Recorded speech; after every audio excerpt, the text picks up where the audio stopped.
Okay, welcome to to this podcast. It's our Rantz show on Tottenham Supplement, starring me, of course, Chris Andro, and of course you all know my partner in crime, Shoobs. Introduce yourself, mate. Hi, Chris. Good to get on, and hopefully we'll follow up this win over the Terriers. From Terrier to Tiki-Taka. It'll be quite a contrast, and hopefully we can come out with a result. How confident are you feeling then? I'm a lot more confident now. So I know Sergio Roberto is injured. Yeah. Not that I was any player injury, but that's helps. And Titi, I shouldn't laugh at him, but he's suspended, and PK is having a real case of yips. So he always does. I don't know. I know this may sound stupid. This does sound stupid, but I remember, was it 24 years ago? Barcelona were playing AC Milan in I think it was a European Cup final. I think they were still calling it. I don't know if they called it the Champions League now, the European Cup final then. That would have been Champions League in 20. I think so it would have been European Cup. No, yeah. it was the Champions League. Yeah, it was the Champions League. I think we also used to using call it the European Cup. But everyone thought, oh my God, Milan's players, the defenders are all out.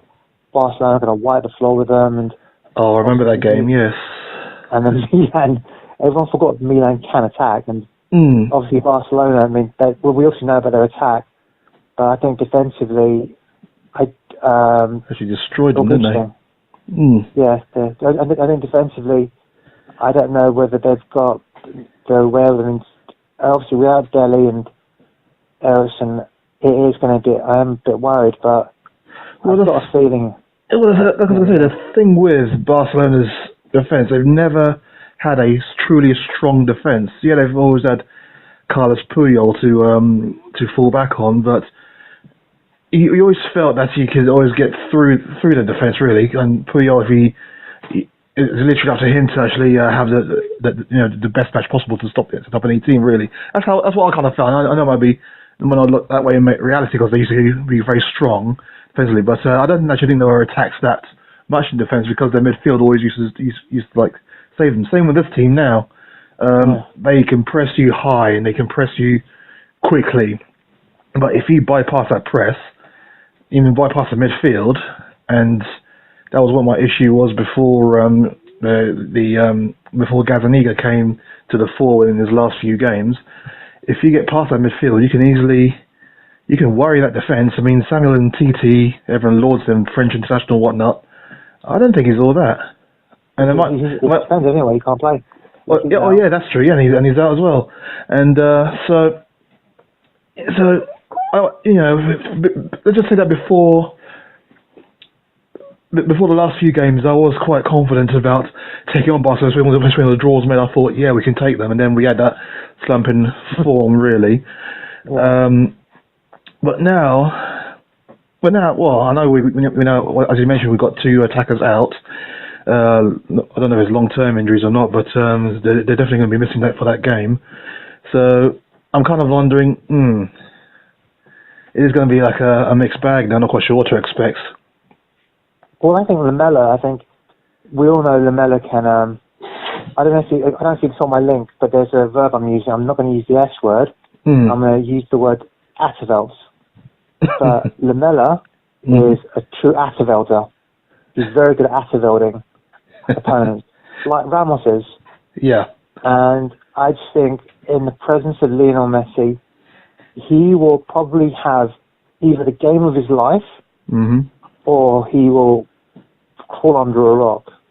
It'll be one of those games. I think it's that game where everyone in Argentina will be watching, not because it'll be Messi versus Lamella, because clearly Messi has nothing to fear from Lamella. But you can imagine Lamella. I'm not saying he will try too hard. I mean, Lamella is about effort, but I think a lot of Argentina will be watching this game, and I think there's something that I think that would be interesting. I mean, I don't know. I mean, to me, I don't know if Jan's out. I don't know, because obviously you were there on Saturday, so He did look troubled. I don't know. Maybe he did. I don't know if it was a hammy or something, but he did look troubled. Well, we haven't heard news from Pochettino about that since, really, have we? Which I'm thinking that he's going to be fit enough to play. I think that was just more of a precaution, him and Dembele going off. So I think it's just literally just a precautionary thing, really. So they should be okay for the game. But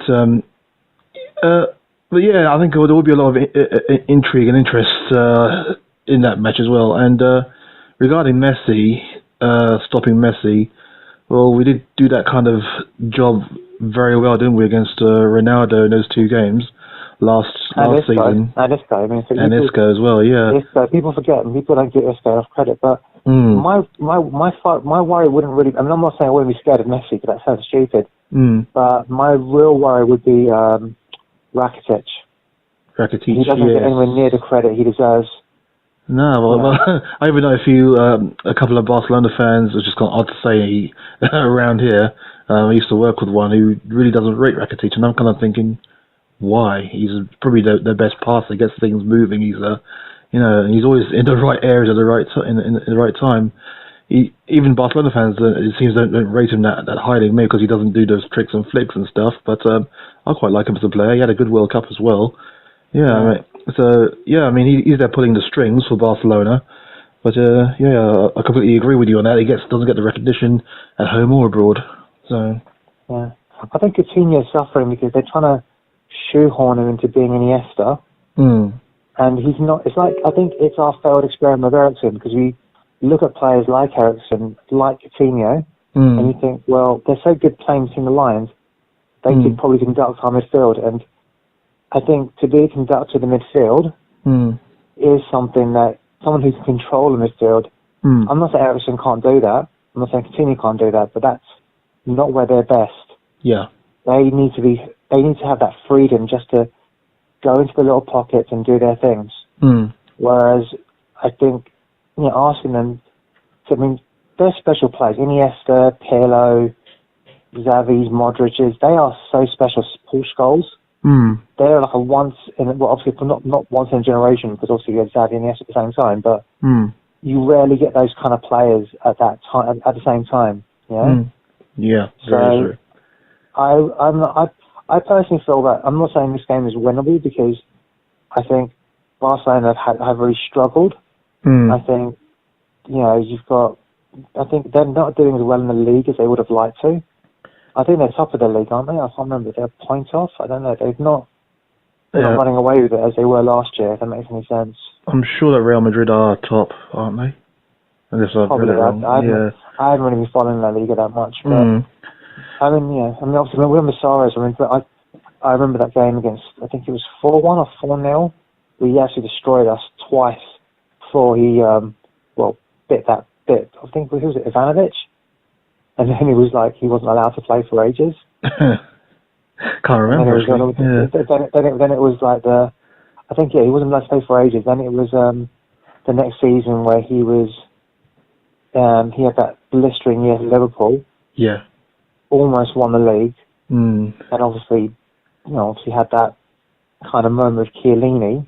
Yeah. And, the Hungary moment, yeah. He's got that in him. He's done it 3 times. So I think that's probably the way you can probably stop it in a way, just to rile him up and to make him go crazy. I know that's sometimes Vertonghen plays. But Vertonghen and Alderweireld will have played against him, and they'll know how. It was a long time ago, but I think they've got experience of playing with him. They've got experience of playing against him, and especially I just think. I think defensively, if we can go back to, I'm hoping we go back to that back 3, because the idea of Kyle Walker-Peters against Ousmane Dembele, it doesn't fill me with a lot of dread, and the idea of Ousmane Dembele against Kieran Trippier at right back rather than a right wing back fills me with dread. So I'm hoping we go back to that back 3. And I think the Spanish players, or the Spanish-speaking players in our team, they're going to be extra motivated, because Barcelona is the team. If you are of Spanish origin or Spanish-speaking origin from South America, Barcelona and Real Madrid are the sides that you dream of playing for. Yep. And I just think we're going to see. It's so weird because obviously we're linked to Barcelona. You obviously of our obviously the links we have. I mean, we actually helped create tiki-taka. Yep. True. Good old bit Buckingham to push and run signs. First to Ajax, then to Barcelona. Yeah, we did. And it's incredible our shared history. I mean, it's just. I'm hoping one of his children or grandchildren will be there, because of the history that our two clubs have. A complete link, yeah, exactly. Well, that's if he's interested in football or she, Yeah.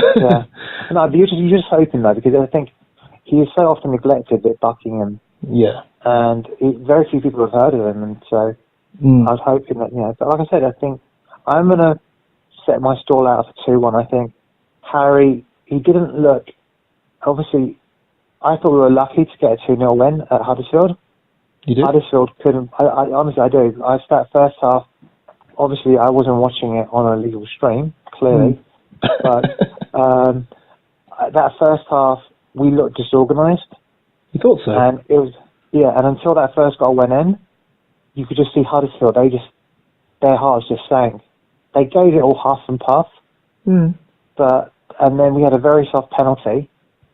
Was it? I think if that happened to us, you and I will be screaming bloody murder. Well, I don't know. I mean, my kind of thoughts was from looking at it, I thought that we played quite well. I thought that the plan was literally just to let them have the ball, let them come out of it, because obviously they're struggling. So if we went on the attacked them, they'll just literally camp inside their half or around their own box to make it difficult for us. So I thought, by the looks of it, that the plan was literally to give them the ball and let them come at us. Obviously, it has its risks because they could, if they put a good few passes together, they could score one, maybe two. But the idea was to get at them in our area and then hit them on the counter, which we did time and time again, I thought. And I thought we could play quite well. Sonny and Lucas is that's something that I'm very glad that we do have, because the unpredictability. That's what I've been crying for a long time, really, and when we got that.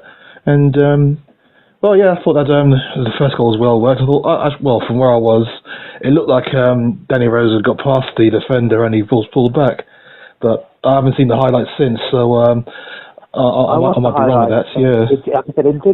It did look soft. I think how the Hurricane said, look, if I feel something, I'm not going to stay up, And I'm not saying that you've got to practice these dark arts, but the referee won't give you something. The referee won't give it to you. Yeah, so if he stood up and rode a challenge or was knocked off balance and he carried on playing, the referee wouldn't have given it. So I guess he had to go down just to prove the point. Yeah. But I thought it was a clear penalty, but then again, the other end of the ground, really, and in the stadium, so it looked like it was a pull, but it might not have been, or it might not have been as strong as I thought it might have been. Yeah, but I think it was. There was definite contact, and I think I'm not saying it was one of those six of one, half a dozen of the other. Yeah, it could have gone either way, and I said if it happened to us, we would have been screaming bloody murder. And that's what. Whenever I look at anything like that, I always think, if I look at something like that and I'm thinking, oh, how would I feel if it was us, happened to us? That's when I, withdraw a little bit. But like I said, I felt that, once we were 2-0 up, Huddersfield, they just looked, bless their hearts, they tried and they tried. Yeah. But, once we were in second gear in that second half. Yeah, we were pretty much cruising. Yeah, pretty much cruising. And that's kind of what you want. Obviously, hopefully there's no injuries. Hopefully there are no more injuries. But there's two early substitutions. So let's hope that they do play on Wednesday, because we would need at least our strongest side out there, I think. So who would you play? Would you play Dyer with Dembele again? I wouldn't risk it.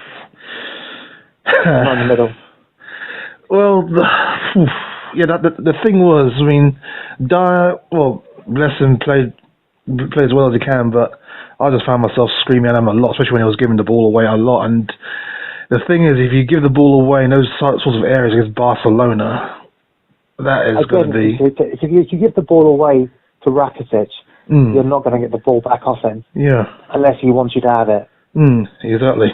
Exactly, and that's what I'm kind of fearful for. Yes, I would like Dyer there for his, for his strength, but I don't know, this entire season, I don't think he's actually retained the ball that much, has he? And that's the worrying bit. With Dembele alongside him, I would prefer if Wanyama, I know Wanyama came on as a substitute on Saturday, but if he's as fit as Dyer at the moment, then yeah, I'd say start Wanyama. Simply because Wanyama will keep the ball. Yeah. I'm a bit 50-50. I don't want to say, obviously, when I say Winks yes, I think sounds stupid, but I think this is the game for... he's already had his stand-up game last season against Real Madrid. You mean Winks, right? Yeah. Yeah. But I think this is the game where he will... I'm not saying he'll put his name on the map, but if he can hold... If he's held his own against Modric, he's held his own against Cruz and Casemiro. If he can hold his own against the likes of Rakitic, and I think if he has that power of Dembele just to drive forward, because I think they still have Busquets, and Busquets is he's a very smart. He's got great passing in there, but I think his having that power of Dembele there, and having that ability of Winks, just to be able to, drive the ball forward with his passing, as well as do what I would call the Attervelding, the tactical fouling that, you need to do. And, I think my personal preference would be a back three of Sanchez, hopefully Vertonghen if he's fit. If not Vertonghen, I wouldn't put Ben Davies out unless you've got Dyer. You want a bruiser in there. Yeah. And with Alderweireld, I would have Rose and Trippier at fullback, wing-back. My only thing is up front, obviously Kane, but I feel bad for Lucas, because I do like Lucas. Well, he can play there, can't he? Or he can play in the team, if you bring him back to three, yes. Even Lucas, but I would, for me personally, I would start off with Sonny and Lamella. Sonny, Lamella and two, just behind Kane, just because I think what I like about Sonny is that he does like to, when Sonny tends to drift towards Kane's left, and so he's not isolated, and so Lamella likes to drift towards Kane's right. Yeah. And I think in that weird 3-4-3, I think it works, and I think it gives us the option that if you want to put some fresh legs, a bit of pace, we can bring on Lucas Moura. And if we want to bring in our bruiser, which I think is disrespectful to Wanyama, but that guy's a beast. He's just look at the side. The guy's a tank, and I just think you want to put a bruiser in there. Tay Dembele, obviously I don't think he can play more than 60 minutes. You want to bring on a bit of steel in there.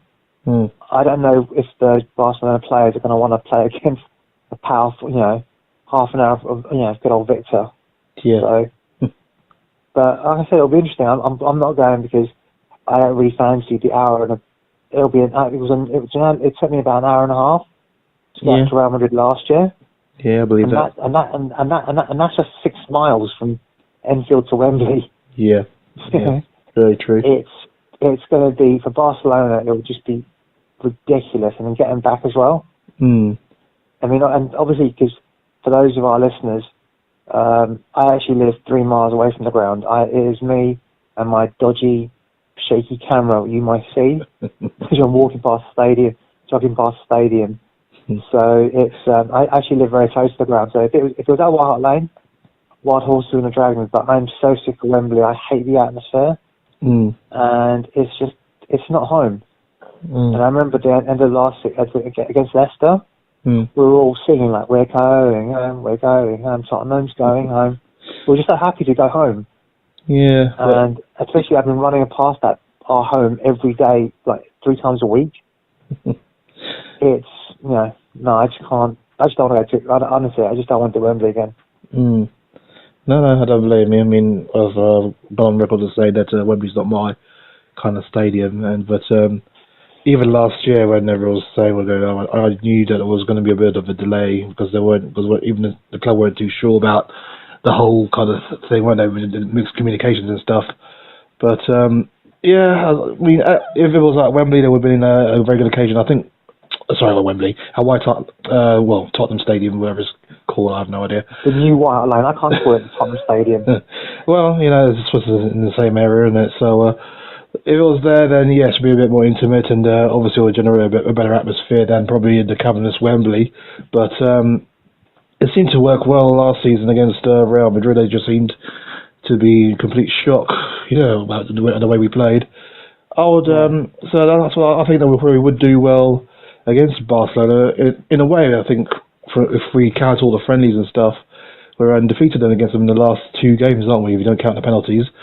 And I think the last time we played them... Friendlies are friendlies, though. I wouldn't put too much stock in those. Well, we can't really, because the last time we played them was, 1982? So... and that was a very different Barcelona, apparently. That was a real kicking, nasty colour Barcelona. Oh, no, yeah, they were very evil back then, and I think a lot of our players suffered because of that. I think we lost that game 1-0, although we drew in the new camp and lost that White Hart Lane. So that was a tight game then, and that was a very good Spurs side against a very, very evil Barcelona side from what I can recall from seeing on videos and stuff. They had a player, what's his name? No, it wasn't Goycochea, was it? Anyway, but he was literally, I can't remember his name now, but he was literally a butcher in the midfield. Then again, a lot of Spanish teams back then were just like that, so I suppose it's kind of refreshing that we got this Barcelona team now. I like to try and play their way out of trouble because it could actually be in our favour if we know how to do it. And obviously, just from the outside looking in, I know how to play against Barcelona. So it's just a case of implementing. I know you can't really do it for 90 minutes, but the times that you can do it, you should go ahead and do it, and we could get a result out of it.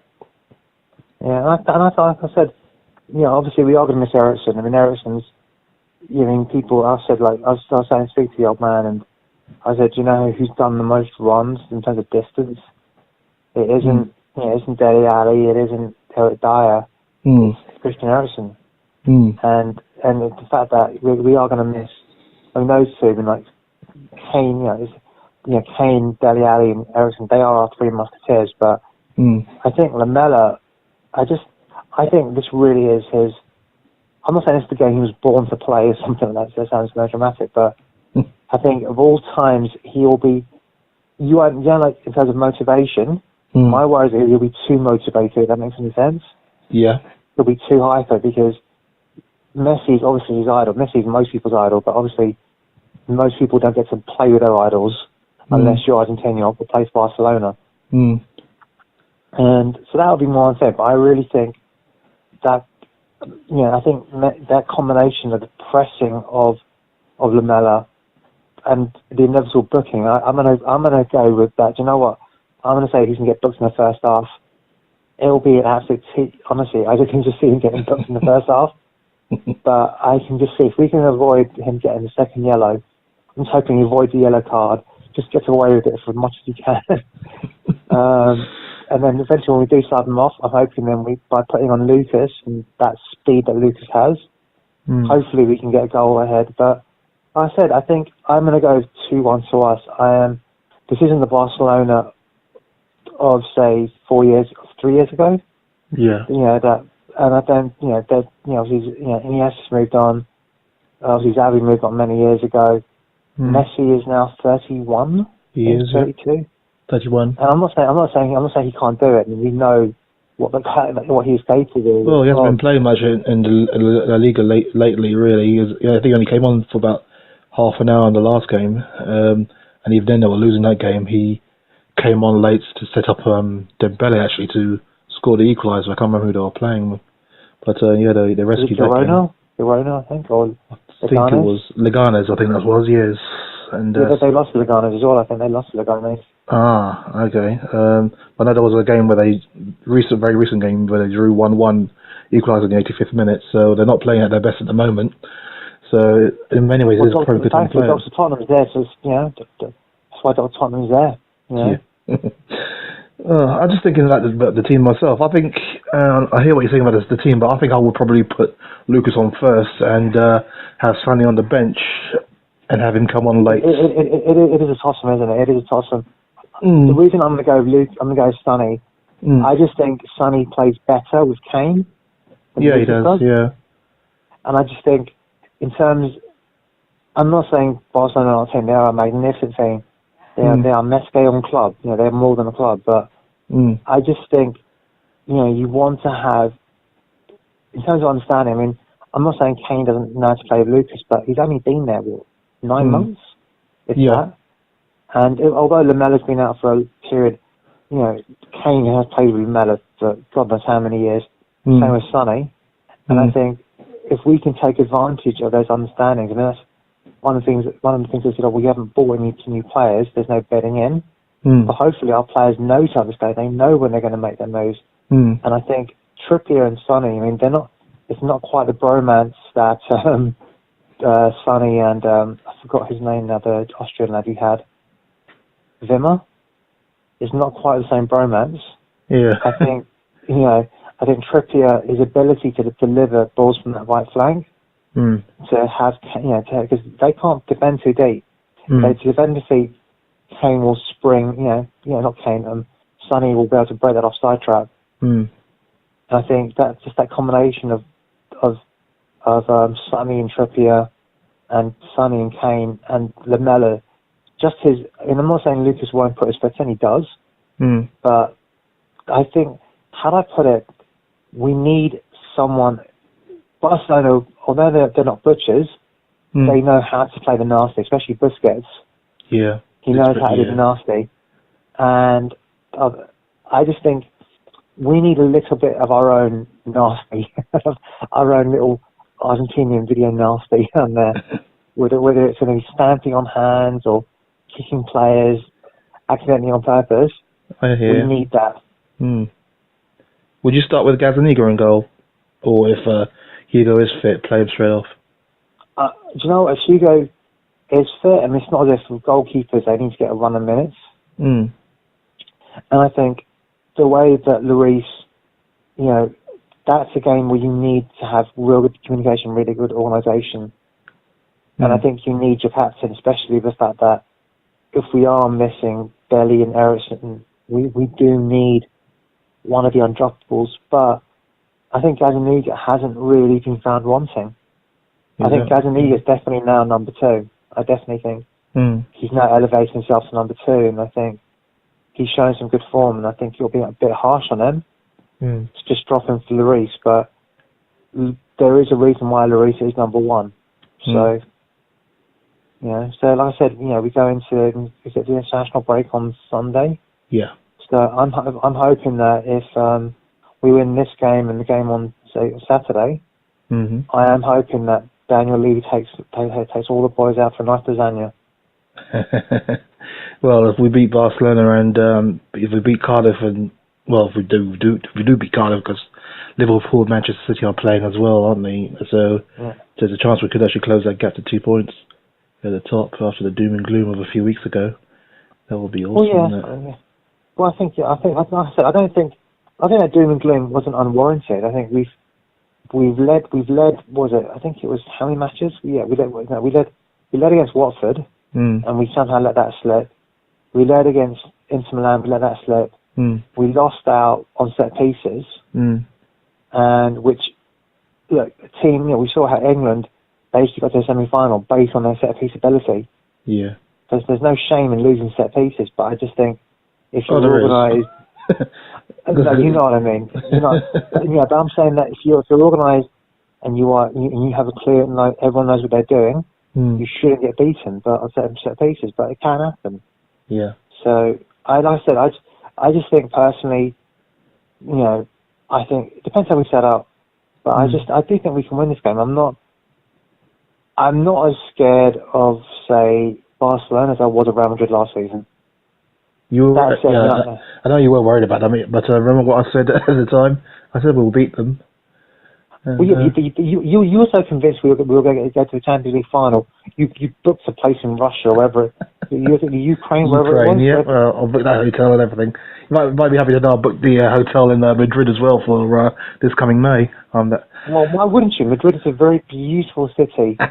Yeah, but my hotel's literally right across the Metropolitano Stadium. That's how confident I am with this one. Yeah, well, I'm not going to be as confident as you. But, I've predicted us to win 2-0 or 2-1. But and like I said, I think Kane. I'm not saying he will lick his lips at that defence, but Kane's movement, the way, just obviously if Eriksen was there, that would be the only thing I was hoping that if Eriksen was there, just because we saw against Real Madrid when especially that last goal, to see our three musketeers combine. Yep. And it was just, I think when Eriksen got ahead of Modric, it was just you couldn't write it, That was our three young musketeers and Eriksen, Modric, who was our past, a glorious past, and here's Eriksen, our present, possibly our future, hopefully our future. And hopefully, in fact, I'm kind of glad he's not playing, because if Eriksen had a blinder against Barcelona, that would be, a £200 million bid in January, so... Well, I don't have to worry about that anymore, because, the players aren't looking to leave. Well, most of the players aren't looking to leave, only just a select few, so don't worry, any team can come knocking if they want. Spurs is where it's happening at the moment, so it'll take a lot of money for anyone to be contemplated. Okay, so we're kind of up to about half an hour now, so like I said, so Chris, where can people find you on the old Twitter? Well, on my old Twitter, it is at Chrisandro, CRISANDRO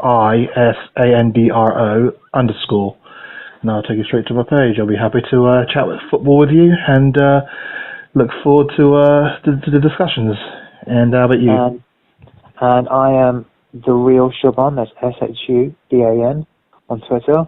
You can always talk to us on the Tottenham Supplement, and hopefully we will be setting up an IG page pretty soon where Chris, I don't know if you had a chance to watch his away videos for Brighton, but I really recommend you watch it, because it's something that people don't really appreciate when you are going away. It's not, even if it's Brighton, which is only about 2 hours from London. I mean, obviously, I know Chris, I don't want to give away where Chris lives, but he does live on the south coast. And even though Brighton isn't too far away from where he is, it's still a good part of your day. And when you go to an away day, no matter where it is, that's your whole day gone. And it's nice when it's beautiful sunny weather, but when it can get kind of how do I put it, brisk on the South Downs. Oh yes, especially in the evening. And yes. So like I said, hope you get to enjoy that, and I hope you get this podcast. And as always, come on you Spurs, and here's to us, being against Barcelona, and me enjoying Emmerdale before Arsenal play whoever they play in Europa League. I'm glad you're keeping an eye on them. I don't actually know who they're playing, but I'm not. I'm just watching Emmerdale. No worries at all. Anyway, thanks for listening, everyone. And as Shub says, hook us up on the old Facebook page, and also on Twitter. And come on, you Spurs, let's do this.